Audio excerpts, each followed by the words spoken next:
আসসালামু আলাইকুম। কথা নাহিয়ান স্বাগত জানাচ্ছেন টিভির মধ্যরাতের খবরে। ক্রাউন সিমেন্ট শিরোনাম দেখছিলেন, এবার নিয়ে যাব পুরো খবরে। লাখো মানুষের শ্রদ্ধার ভালোবাসায় সিক্ত হয়ে দেশে ফিরলেন বিএনপি চেয়ারপারসন এবং সাবেক প্রধানমন্ত্রী বেগম খালেদা জিয়া। চিকিৎসা শেষে 4 মাস পর মঙ্গলবার বেগম জিয়া দেশে ফিরলেন 2 পুত্রবধূকে সঙ্গে করে।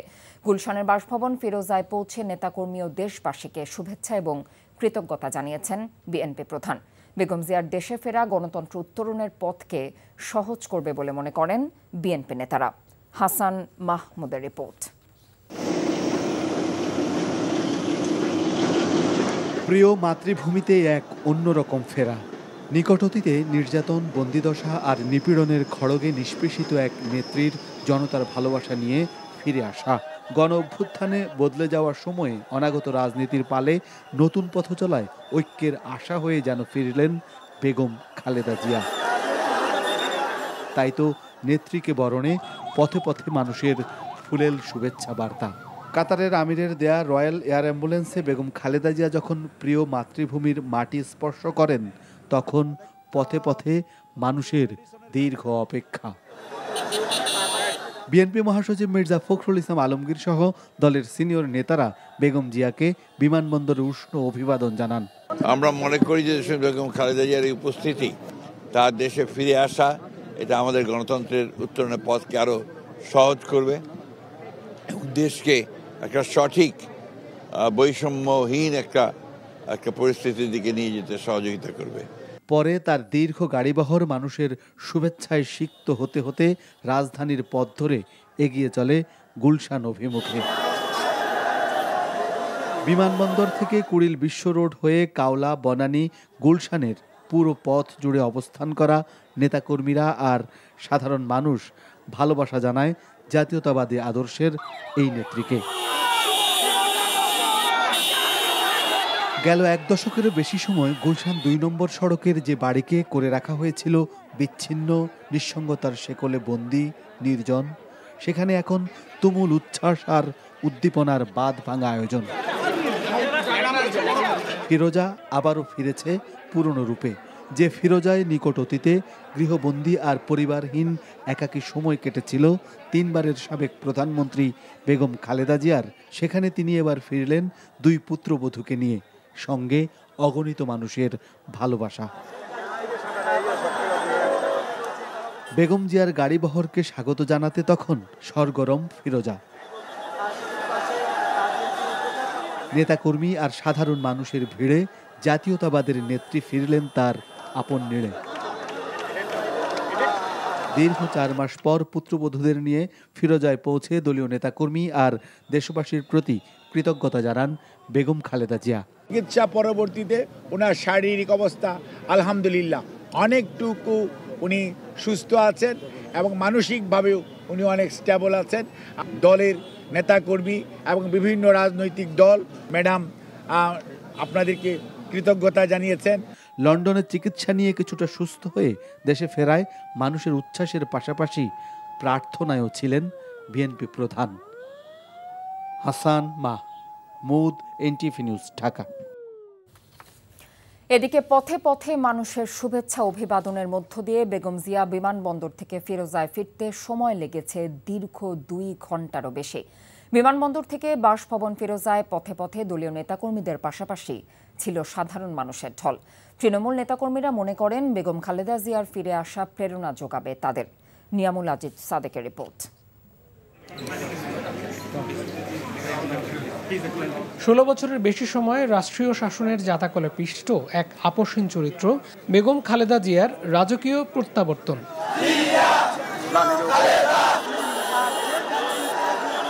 দূর থেকে এক নজর দেখার জন্য প্রচণ্ড রোদ উপেক্ষা করে অপেক্ষা কুর্মিটোলা থেকে কাওলা হয়ে বনানী। এয়ারপোর্টের নিশ্ছিদ্র নিরাপত্তার মাধ্যমে রাজপথে খালেদা জিয়ার গাড়িবহর আসার পরই ব্যানার, ফেস্টুন আর ফুল নিয়ে শুভেচ্ছা জানান দলীয় নেতাকর্মীরা। হাসি মুখে সবার অভিবাদন গ্রহণ করেন তিনি। গণতন্ত্রায়ন এবং দলকে এগিয়ে নিতে নতুন করে উজ্জীবিত হবে বলে মনে করেন দলীয় নেতারা।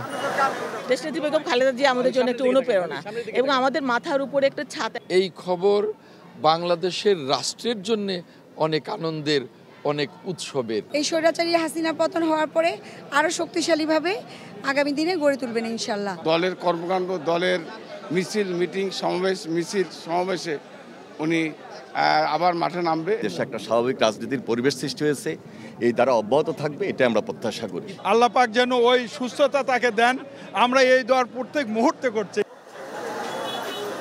সেনাবাহিনী, র্যাব, পুলিশের নিরাপত্তা বেষ্টনী ছাড়াও বিএনপি চেয়ারপারসনের নিরাপত্তা কর্মীরা দায়িত্ব পালন করেন পুরো পথ জুড়ে। তবুও মানুষের বাঁধ ভাঙা উচ্ছ্বাস যেন আছড়ে পড়ে সড়ক জুড়ে। ওনার যে সারা জীবনের যে ত্যাগ তিতিক্ষা, এই যে নীতির সাথে রাজনীতি করেছেন, মহান আল্লাহ তাকে তার পুরস্কার দিয়েছে। আমাদের যে গণতান্ত্রিক অধিকার ফিরে আনতে আমাদের আন্দোলন, সেই আন্দোলন আরো উৎফুল্ল হবে এবং আমরা আমাদের নেতাকর্মী আরো চাঙ্গা হবে। বেগম খালেদা জিয়ার আজকে বাংলাদেশে ফিরে আসা আগামী দিনে গণতন্ত্রের জন্য মাইল ফলক। ওনার এই আগমনটা চিকিৎসা শেষে বাংলাদেশের গণতন্ত্রের জন্য অনেক বড় ভূমিকা রাখবে। নেত্রী আজকে সুস্থ হয়ে দেশে ফিরেছেন, মানুষের অনেক প্রত্যাশা তার প্রতি। ঢাকার রাজপথ প্রত্যক্ষ করল দীর্ঘদিনের লড়াকু এক যোদ্ধার বীর দর্পে ফিরে আসার নতুন ইতিহাস। Niamul Aziz Sadek, NTV news, Dhaka. দীর্ঘ ১৭ বছর পর শাশুড়ি বিএনপি চেয়ারপারসন এবং সাবেক প্রধানমন্ত্রী বেগম খালেদা জিয়ার সঙ্গে দেশে ফিরেছেন ডক্টর জোবাইদা রহমান। ২০০৮ সালের ১১ সেপ্টেম্বর স্বামী তারেক রহমানের সঙ্গে লন্ডনের উদ্দেশ্যে বাংলাদেশ ছেড়েছিলেন তিনি। বিস্তারিত দেখুন ইফতেখার রেজার রিপোর্টে।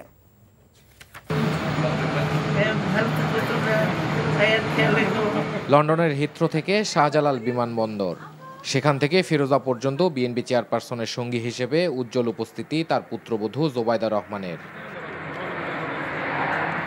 দীর্ঘ ১৭ বছর আগে একমাত্র সন্তান জাইমা রহমানকে নিয়ে স্বামী তারেক রহমানের সাথে লন্ডন যান তিনি। এরপর গড়িয়েছে অনেক সময়। লন্ডনে উন্নত চিকিৎসা শেষে বেগম খালেদা জিয়ার দেশে ফেরার সঙ্গী হন তার দুই পুত্রবধূ। জোবাইদা রহমান একজন চিকিৎসক ও স্বনামধন্য পরিবারের সন্তান।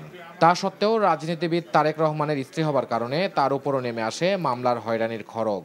দেশ ছাড়ার ১৫ দিন পরেই জ্ঞাত আয় বহির্ভূত সম্পদ অর্জনের অভিযোগে স্বামী তারেক রহমানের সাথে তার স্ত্রী ডাক্তার জোবাইদা রহমান এবং তার মা ইকবাল মান্দ বানুর বিরুদ্ধে কাফরুল থানায় মামলা করে দুদক।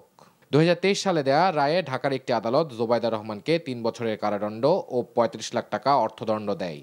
তবে ২০২৪ সালের ৫ আগস্ট ছাত্র জনতার অভ্যুত্থানের পর জোবাইদা রহমান সহ অন্যদের আদালতের ওই সাজা স্থগিত হয়। এত কিছুর পরও জোবাইদা রহমান দেশে ফেরায় খুশি বিএনপির নেতাকর্মীরা।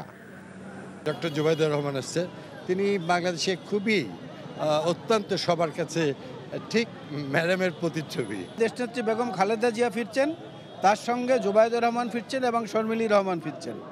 এটা একটা পারিবারিক আবহাওয়া পরিবর্তনের মতো তাদের মধ্যে একটা স্বস্তি এনে দিয়েছে। দুই পুত্রবধূ দেশে ফেরায় বেগম খালেদা জিয়া দেশে পরিবার পরিজনের সান্নিধ্য পাবেন বলে জানান তারা। ডাক্তার জুবাইদা রহমান উনি একজন নামকরা কার্ডিওলজিস্ট, উনি দেশে ফিরছেন, আমাদের আনন্দের শেষ নাই। তিনি হচ্ছে জিয়া পরিবারের শুধু সদস্য নন, উনি ইতিমধ্যে দেশবাসীর হৃদয় নিংড়ানো ভালোবাসায় অভিষিক্ত। দেশনেত্রী বেগম খালেদা জিয়া সুস্থ হয়ে আমাদের মাঝে ফিরে আসছে, আমরা আনন্দে আজকে আবেগ আপ্লুত। জোবাইদা রহমানের জন্য নিরাপত্তা ব্যবস্থা নেওয়া হয়েছে বলে দলের পক্ষ থেকে জানানো হয়েছে। Iftekhar Reza, NTV news, Dhaka. দীর্ঘ ১৭ বছর পর মায়ের সঙ্গে দেখা করলেন বিএনপির ভারপ্রাপ্ত চেয়ারম্যান তারেক রহমানের সহধর্মিণী ডক্টর জোবাইদা রহমান। বিএনপি চেয়ারপারসনের গুলশানের বাসভবন ফিরোজা থেকে বের হয়ে মঙ্গলবার সন্ধ্যা ৬:৩০ পর পান্থপথে স্কয়ার হাসপাতালে পৌঁছান ডক্টর জোবাইদা রহমান। ১ ঘণ্টারও বেশি সময় হাসপাতালের ভেতর মায়ের সঙ্গে সময় কাটিয়েছেন তিনি। তার উপস্থিতির ঘিরে হাসপাতাল ও আশেপাশের এলাকায় সতর্ক অবস্থানে ছিল আইন শৃঙ্খলা বাহিনীর সদস্যরা। এ সময় বিএনপি নেতাকর্মীরা তাকে ফুলেল শুভেচ্ছা জানিয়েছেন। পরে সেখান থেকে তার ধানমন্ডির পৈতৃক বাসভবনে গিয়েছেন তিনি। গত ২ মে থেকে অসুস্থ হয়ে হাসপাতালে ভর্তি হন নৌবাহিনীর সাবেক প্রধান রিয়ার অ্যাডমিরাল মরহুম মাহবুব আলী খানের স্ত্রী ও ডাক্তার জোবাইদা রহমানের মা বিশিষ্ট সমাজসেবী সৈয়দা ইকবাল মান্দ বানু। দীর্ঘদিন ধরে বার্ধক্যজনিত নানান জটিলতায় ভুগছিলেন তিনি।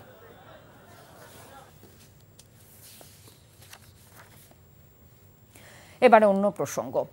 রাষ্ট্র কাঠামোতে কোনোভাবেই যেন স্বৈরতন্ত্র মাথা চাড়া না দিতে পারে এমন মৌলিক সংস্কারের জন্য ঐকমত্য কমিশনের কাছে প্রস্তাবনা দিয়েছে জাতীয় নাগরিক পার্টি এনসিপি। দ্বিতীয় দফায় দলটির সাথে বৈঠকে ঐকমত্য কমিশনের পক্ষ থেকে জানানো হয়, 15 মের মধ্যে সব দলের সঙ্গে প্রাথমিক আলোচনা শেষে রাজনৈতিক ঐকমত্যে দ্রুতই সনদ তৈরি করা হবে। মেজবাহ হাসানের রিপোর্ট। রাষ্ট্রের গুরুত্বপূর্ণ সংস্কারে গঠিত জাতীয় ঐকমত্য কমিশনের সঙ্গে জাতীয় সংসদে এলডি হলে ফের আলোচনায় বসে জাতীয় নাগরিক পার্টি এনসিপি। বৈঠকে কমিশনের কাছে রাষ্ট্রের মৌলিক সংস্কারের প্রশ্নে দলটির সুনির্দিষ্ট প্রস্তাবনা তুলে ধরেন শীর্ষ নেতারা। মৌলিক সংস্কারের মূল ভিত্তিগুলো অর্জন করতে সাংবিধানিক ও রাষ্ট্রীয় কাঠামো থেকে স্বৈরতন্ত্রের মূলোৎপাটন করার দাবি জানান এনসিপি নেতারা। ফ্যাসিবাদী বা স্বৈরাচারী যে প্রবণতাটা, এই প্রবণতার যে উপকরণগুলো চিহ্নিত করে সেই অনুযায়ী ব্যবস্থা নিতে হবে। যেমন এককেন্দ্রিক যে ক্ষমতা, দলীয় বিবেচনায় যে নিয়োগগুলো হতো, পক্ষপাতমূলক যে নির্বাচন ব্যবস্থাগুলো আমরা দেখেছি এবং নিয়ন্ত্রিত বিচার বিভাগের যে উদাহরণ আমরা দেখেছি, জনগণের ভোট, মতামত এবং অংশগ্রহণটা এই সার্বিক নীতি নির্ধারণের মূল ভিত্তি হবে। বৈঠকে অধ্যাপক আলী রিয়াজ জানান, গণতান্ত্রিক রাষ্ট্র প্রতিষ্ঠায় জাতীয় ঐকমত্য কমিশনের নেয়া নানা পদক্ষেপের কথা। এটি পর্যালোচনা করার মধ্য দিয়ে দ্বিতীয় পর্যায়ের আলোচনায় এর একটি প্রতিফলন থাকবে বলে আমরা মনে করি, আমরা আশা করি। আলোচনার ক্ষেত্রে আমরা যেটা বারবার বলেছি, আলোচনা আনুষ্ঠানিক অনানুষ্ঠানিক বিভিন্নভাবে অগ্রসর হচ্ছে এবং তার মধ্য দিয়ে আমরা চেষ্টা করছি একটি জাতীয় সনদ তৈরি করতে, যার লক্ষ্য হচ্ছে ভবিষ্যতে বাংলাদেশের একটি গণতান্ত্রিক রাষ্ট্র প্রতিষ্ঠার একটা পথরেখা তৈরি করা। 15ই মের পর দ্রুততার সঙ্গে সেই পর্যায়ে আমরা সূচনা করব। পরে সাংবাদিকদের প্রশ্নের জবাব দেন এনসিপি নেতারা। অভিযোগ করেন, সংস্কারকে অনিশ্চয়তার দিকে ঠেলে দিচ্ছে একটি মহল। গণহত্যাকারী আওয়ামী লীগের বিচারকে দৃশ্যমান পর্যায়ে নিয়ে আসার দিন থেকে অল্প দিনের মধ্যে নির্বাচনের আয়োজনের ব্যাপারে জাতীয় নাগরিক পার্টি এনসিপি জোরারোপ করছে। শান্তিপূর্ণভাবে ক্ষমতা হস্তান্তর দেশের জন্য বড় সমস্যা জানিয়ে নির্বাচনকালীন সরকারের কথা জানায় এনসিপি। প্রশ্নটা উঠেছে যে মাইনর সংশোধনী। Mezbah Hasan, NTV news, Dhaka. আগামী ঈদুল আজহায় টানা 10 দিন ছুটি কাটাতে পারবেন সরকারি কর্মকর্তা কর্মচারীরা। এর জন্য তাদের 17 এবং 24 মে অতিরিক্ত অফিস করতে হবে। মঙ্গলবার উপদেষ্টা পরিষদের সভায় সিদ্ধান্ত নেওয়া হয়। সভায় সাইবার সুরক্ষা অধ্যাদেশের খসড়া অনুমোদন দেওয়া হয়েছে। এতে বাদ দেওয়া হয়েছে বিদ্যমান আইনের সমালোচিত 9টি ধারা। সেলিম মালিকের রিপোর্ট। প্রধান উপদেষ্টার সভাপতিত্বে সচিবালয়ে উপদেষ্টা পরিষদের বৈঠকে আসন্ন ঈদুল আজহার ছুটি নিয়ে আলোচনা হয়। সিদ্ধান্ত হয় 5 থেকে 14 জুন পর্যন্ত থাকবে সরকারি ছুটি। তবে টানা এই ছুটির জন্য ঈদের আগে 2 শনিবার অফিস খোলা রেখে অতিরিক্ত কাজ করতে হবে। 17 মে এবং 24 মে এই দুইটা দিন, দুইটা স্যাটারডে সরকারি কর্মচারীরা তারা এই 2 দিন কাজ করবেন। বিনিময়ে এই 11 এবং 12 তারিখে এই ছুটিটা ঘোষিত হবে। মোট 10 দিন ছুটি। বৈঠকে অনুমোদিত সাইবার নিরাপত্তা অধ্যাদেশে থাকছে না এই সংক্রান্ত আইনের বিতর্কিত 9টি ধারা।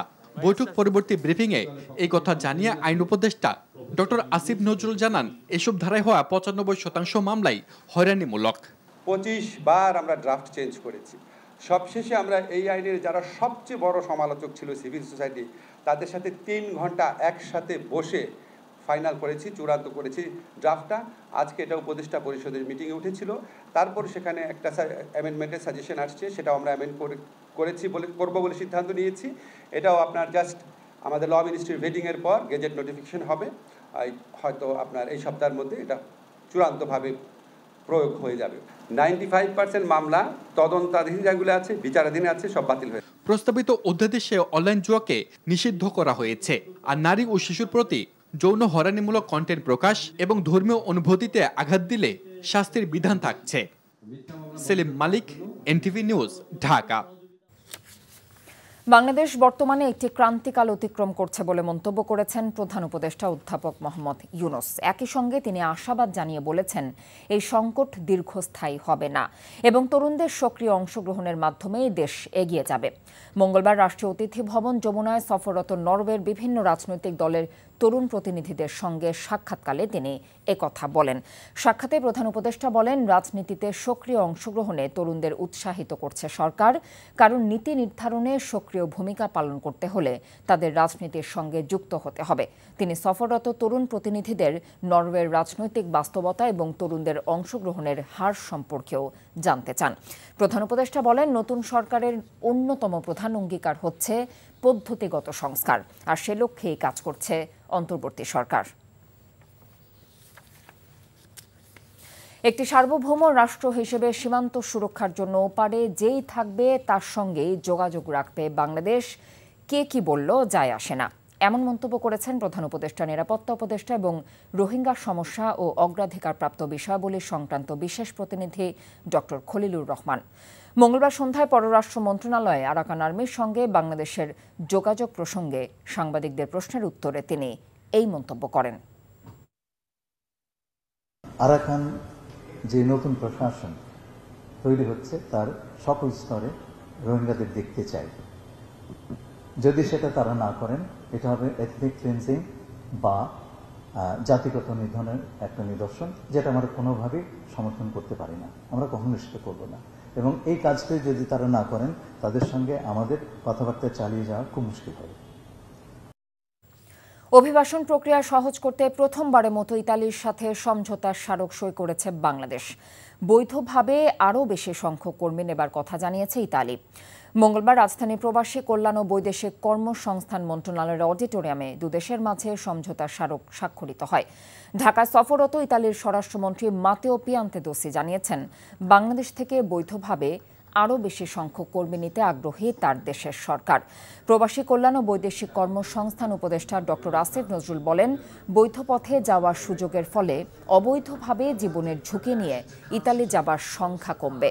বাংলাদেশ সরকার সৌদি, পর্তুগাল, সার্বিয়া সহ বিভিন্ন দেশে আরও বেশি সংখ্যক কর্মী পাঠাতে চেষ্টা চালিয়ে যাচ্ছে বলেও জানিয়েছেন উপদেষ্টা।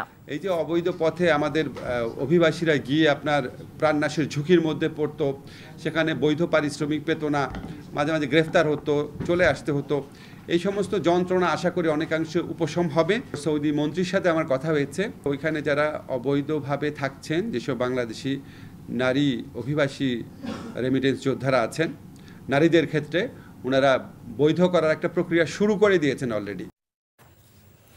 জাতীয় নাগরিক পার্টির সদস্য সচিব আক্তার হোসেন বলেছেন, 2013 সালের 5ই মে রাজধানীর মতিঝিলে শাপলা চত্বর হত্যাকাণ্ডে প্রতিটি শহীদকে রাষ্ট্রীয় স্বীকৃতি দিতে হবে এবং পরিবারকে আর্থিক সহায়তা প্রদান করতে হবে। মঙ্গলবার রাজধানীর বাংলা মোটরে নিজস্ব কার্যালয়ে শাপলা হত্যাকাণ্ডের 1 যুগ বিষয়ক আলোচনা সভায় তিনি একথা বলেন। অভিযোগ করেন, 1 যুগ হলেও শাপলা চত্বরের গণহত্যার সঠিক বিচার হয়নি। দাবি করেন, শাপলা চত্বর হত্যাকাণ্ডে প্রতিটি শহীদকে রাষ্ট্রীয় স্বীকৃতি দিতে হবে। আওয়ামী লীগকে যদি কেউ প্রশ্রয় দেয়, তাদের প্রতিহত করার হুঁশিয়ারি দেন বক্তারা। বলেন, আগামী নির্বাচনে আওয়ামী লীগকে অংশগ্রহণ করতে দেয়া যাবে না। আওয়ামী লীগ সম্পর্কে সকল রাজনৈতিক দলকে অবস্থান পরিষ্কার করার আহ্বান জানিয়েছেন। গত ২রা মের মহাসমাবেশে 2 বক্তার অনাকাঙ্ক্ষিত আপত্তিকর শব্দ চয়নের জন্য দুঃখ প্রকাশ করেছে হেফাজতে ইসলাম। মঙ্গলবার সংগঠনটির যুগ্ম মহাসচিব মাওলানা আজিজুল হক ইসলামাবাদী এক বিবৃতিতে একথা বলেন। তিনি বলেন, ওদিনের মহাসমাবেশে অনাকাঙ্ক্ষিতভাবে 2 বক্তা আপত্তিকর শব্দ চয়ন করেছেন, যা হেফাজতে ইসলাম সমর্থন করে না। কেউ এতে আহত হলে তাদের প্রতি আন্তরিকভাবে দুঃখ প্রকাশ করা হয়। একই সঙ্গে সেকুলার প্রগতিশীল ঘরানার যারা এতকাল আলেম ওলামাকে বিদ্বেষমূলকভাবে জঙ্গি, মৌলবাদী, ধর্ম ব্যবসায়ী ও সাম্প্রদায়িক বলে কটাক্ষ করেন, এই ধরনের আপত্তিকর শব্দচয়ন থেকে তাদের বিরত থাকার আহ্বানও জানানো হয়। এতে আরও বলা হয়, আলেম সমাজ এবং অন্যান্য ধর্মীয় বিশেষজ্ঞকে বাদ দিয়ে একদল নারীবাদীকে নিয়ে নারী বিষয়ক সংস্কার কমিশন গঠন করা হয়েছে। এর ফলে একচেটিয়া প্রতিবেদন তৈরি করা হয়েছে বলে অভিযোগ করা হয় বিবৃতিতে। এবারে প্রবাসের খবর। দীর্ঘ 16 বছর নির্যাতন নিপীড়নের শিকার নেতাকর্মীদের মূল্যায়নের আহ্বান জানিয়েছেন সৌদি আরব বিএনপির নেতাকর্মীরা। এনটিভি জেদ্দা প্রতিনিধি মাসুদ সেলিম জানিয়েছেন, জেদ্দায় শরীয়তপুর জাতীয়তাবাদী ঐক্য পরিষদের আহ্বায়ক কমিটি গঠন উপলক্ষে সভায় একথা বলেন তারা।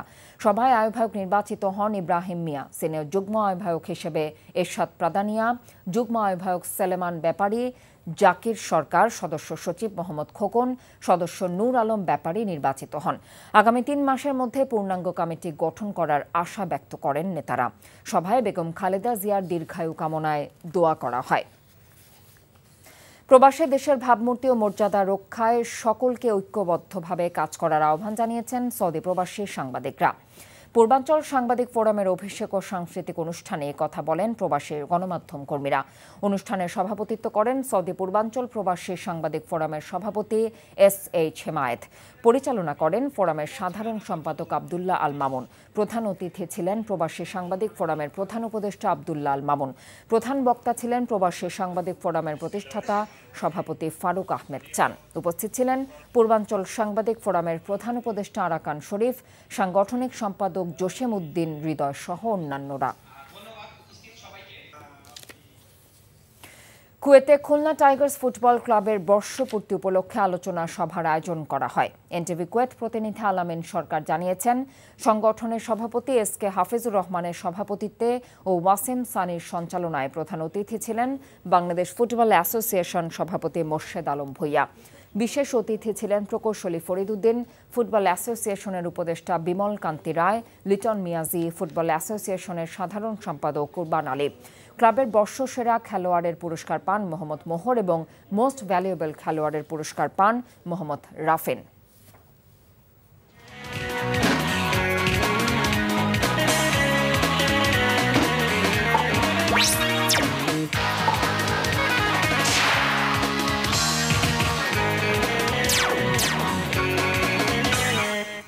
এবার ইস্পাহানি প্রিমিয়ামটি খেলার খবর।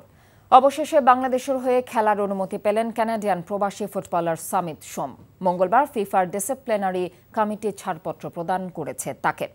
হামজার অভিষেকের পর থেকেই গুঞ্জন শুরু হয় কানাডিয়ান লিগের সামিত সোমকে নিয়ে। প্রাথমিকভাবে 2 সপ্তাহ সময় নিয়েছিলেন এই প্রবাসী ফুটবলার। রাজি হবার পর থেকেই শুরু হয় সব প্রক্রিয়া। প্রয়োজনীয় সব কাগজপত্র প্রস্তুত করে ফিফার প্লেয়ার স্ট্যাটাস কমিটিতে আবেদন করা হয়। এরপর সেই আবেদন বিবেচনায় নিয়েই ফিফা তাকে বাংলাদেশের হয়ে খেলার ছাড়পত্র দেয় আজ। সামিত সোমের বাবা মা দুজনই বাংলাদেশে। বর্তমানে তিনি কানাডিয়ান প্রিমিয়ার লিগের ক্লাব কালাভ্রি এফসিতে খেলছেন। উল্লেখ, এর আগে কানাডার জাতীয় দলের হয়ে আন্তর্জাতিক ম্যাচেও অংশ নিয়েছিলেন সামিত। আগামী 10 জুন এশিয়ান কাপ বাছাই পর্বের ম্যাচে সিঙ্গাপুরের বিপক্ষে মাঠে নামবে বাংলাদেশ। ধারণা করা হচ্ছে সে ম্যাচে বাংলাদেশের জার্সিতে অভিষেক হয়ে যেতে পারে তার। আরও 1 মাসের জন্য মাঠের বাইরে ছিটকে গেছেন তাসকিন আহমেদ। শ্রীলঙ্কা সিরিজে ফেরার সম্ভাবনা রয়েছে তার। লন্ডনে বিশেষজ্ঞ চিকিৎসক দেখানোর পর তাসকিনকে 1 মাসের পুনর্বাসন প্রক্রিয়ার মধ্য দিয়ে যেতে বলা হয়েছে। একটি সংবাদ বিজ্ঞপ্তিতে কথা জানিয়েছেন বিসিবির প্রধান চিকিৎসক দেবাশিস চৌধুরী। গত বছরের অক্টোবর থেকে গোড়ালিতে ব্যথা অনুভব করছিলেন তাসকিন। সেই ব্যথা নিয়েই ম্যাচও খেলেছিলেন। তবে ধীরে ধীরে ব্যথা বাড়ায় গত 27 এপ্রিল লন্ডনে উড়াল দেন তাসকিন। জুনের দ্বিতীয় সপ্তাহ থেকে শ্রীলঙ্কার বিপক্ষে পূর্ণাঙ্গ সিরিজ খেলবে বাংলাদেশ। ওই মাসের প্রথম সপ্তাহে পুনর্বাসন প্রক্রিয়া শেষ হবার কথা তাসকিনের। এদিকে মিরপুরে অনুষ্ঠিত হয়েছে সংযুক্ত আরব আমিরাত ও পাকিস্তান সিরিজকে সামনে রেখে দ্বিতীয় দিনের মতো অনুশীলন। 2 ক্রিকেটার 4 কোচ এভাবেই কাটল বাংলাদেশ দলের ঐচ্ছিক অনুশীলন। এদিন মাঠে অনুশীলন করতে দেখা গেছে 2 ক্রিকেটারকে, আর তাদের নির্দেশনা দেওয়ার জন্য কোচ উপস্থিত ছিলেন 4 জন। স্টেডিয়ামের ভেতরেই নেটে অনুশীলন করেছেন ক্রিকেটাররা। বড় শট খেলার অনুশীলন করেছেন জাকির আলী। আরেকটি নেটে ব্যাটিং ঝালিয়ে নিচ্ছিলেন তাওহিদ হৃদয়ের ব্যাটিং পর্যবেক্ষণ করছিলেন head coach Phil Simmons. Zimbabwe series শেষ করে আসা টেস্ট দলের অনেক ক্রিকেটার এখনও বিশ্রামে আছেন। সিলেটে চলমান নিউজিল্যান্ডের বিপক্ষে এ দলের সিরিজে আছেন পাকিস্তান সিরিজের দলে থাকা 4 জন। এছাড়া রিশাদ হোসেন এবং নাহিদ রানা PSL খেলতে পাকিস্তানে অবস্থান করছেন। এই ছিল এনটিভির মধ্যরাতের খবরে। এই খবরের ভিডিও সহ আপডেট জানতে ভিজিট করুন এনটিভি অনলাইন www.ntvbt.com। এছাড়াও এনটিভির জনপ্রিয় সব অনুষ্ঠান এবং খবরের আপডেট জানতে ভিজিট করুন আমাদের ইউটিউব এবং ভেরিফাইড ফেসবুক পেজ। সকাল 7:30 সকালের খবর দেখার আমন্ত্রণ রইল। এতক্ষণ সাথে থাকার জন্য ধন্যবাদ সবাইকে।